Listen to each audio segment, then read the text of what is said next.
नमस्कार मंडळी, आमच्या गोलकपट्ट्यावर तुमचं स्वागत आहे। आज मी तुम्हाला नवीनच एक वेगळी रेसिपी दाखवणार आहे। ही रेसिपी तुम्हाला कधीच कोणी दाखवली नसेल अशी नवीन रेसिपी आहे। तर ही दुधी भोपळ्याची खमंग वडी करणार आहोत आपण। जशी आळूची वडी करतो, कोथिंबीर वडी करतो, त्याप्रमाणे ही दुधी भोपळ्याची खमंग अशी वडी करणार आहोत। त्याच्यासाठी मी हा दुधी भोपळा आणलेला आहे। तो आता मी त्याची सालं काढून किसून घेते पूर्ण। आणि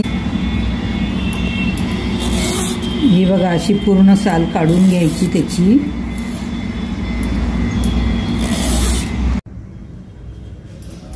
चला तर मग आपण दुधी भोपळ्याची वडी बनवायला सुरुवात करू। आता प्रथम त्याच्यासाठी लागणारं साहित्य, हा दुधी भोपळ्याचा किस घेतलेला आहे करून। त्याच्यामध्ये ही भरपूर सारी कोथिंबीर मी घेतलेली आहे, 1 वाटी कोथिंबीर। आणि हे चण्याचं पीठ आहे, चण्याचं पीठ आणि त्याच्यामध्ये थोडं तांदळाचं पीठ टाकायचं। पण पीठ लागेल तसं, त्याला जसं पीठ मुरेल तसं पीठ घ्यायचं। आणि त्याच्यासाठी लागणारं हे साहित्य, ही हळद आहे, मीठ, तिखट मसाला, तीळ, आले लसूण पेस्ट, जिरा पावडर, त्याच्यानंतर आमचूर पावडर घेतलेली आहे मी थोडं तेल आणि हिंग। चला तर आपण सुरुवात करू। आता प्रथम हे तेल टाकून ना मस्त त्याच्यामध्ये मिक्स करून घेऊ सगळं, तेल आणि कोथिंबीर टाकून।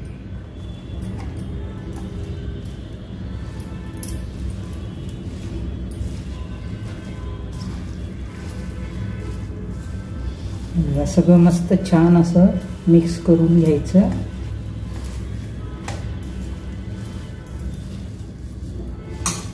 आता त्याच्यामध्ये मसाले घालू। हे बघा, हळद घातली,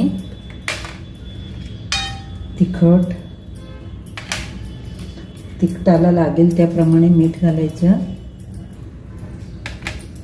हे तीळ घेतलेले, तीळ घातल्यानंतर खूप खमंग होते। जिरा पावडर, आमचूर पावडर, आले लसूण पेस्ट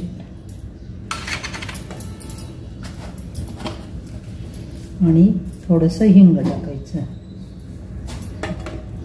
चला आता हे सगळं मिक्स करून घेऊ।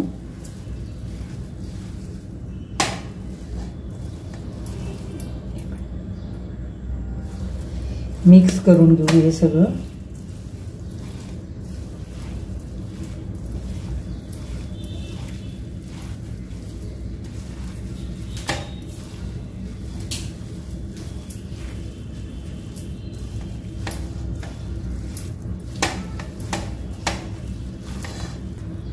चला आता प्रथम त्याच्यात थोडं तांदळाचं पीठ टाकू आपण। तांदळाच्या पिठाने कुरकुरीत होतं।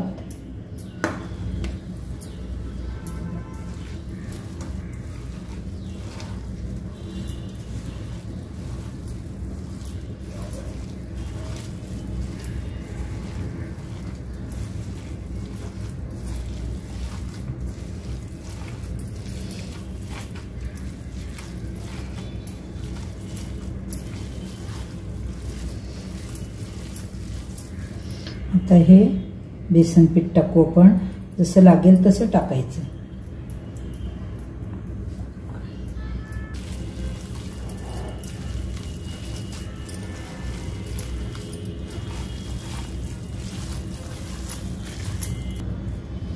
आपल्याला अजून बेसन पीठ लागेल। बेसन पीठ कसं दुधीवर अवलंबून असतं, काही दुधी पाणी सोडतात असे, मग जास्त बेसन पीठ लागतं, काही दुधीला कमी लागतं।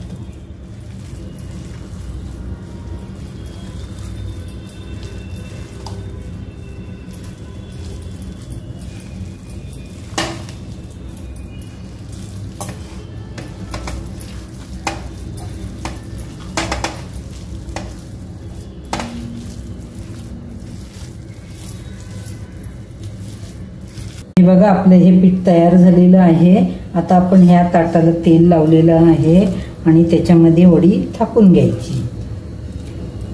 जास्त जाड पण नाही, जास्त पातळ पण नाही।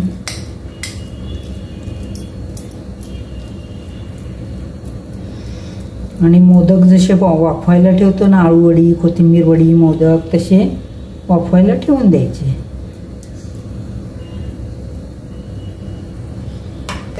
हे बघा पाणी ठेवलेलं आहे, तर आता हे आपण वाफवायला ठेवूयात. असं ही बघा कशी छान वडी तयार झाली आहे. आपल्याला जशी हवेत तशी आकाराची वडी पाडून घेऊ. आणि ही रेसिपी माझ्या नंदेने मला सांगितली होती, त्याप्रमाणे मी केलेली आहे. आता त्याला कट करून आपण फ्राय करायचे.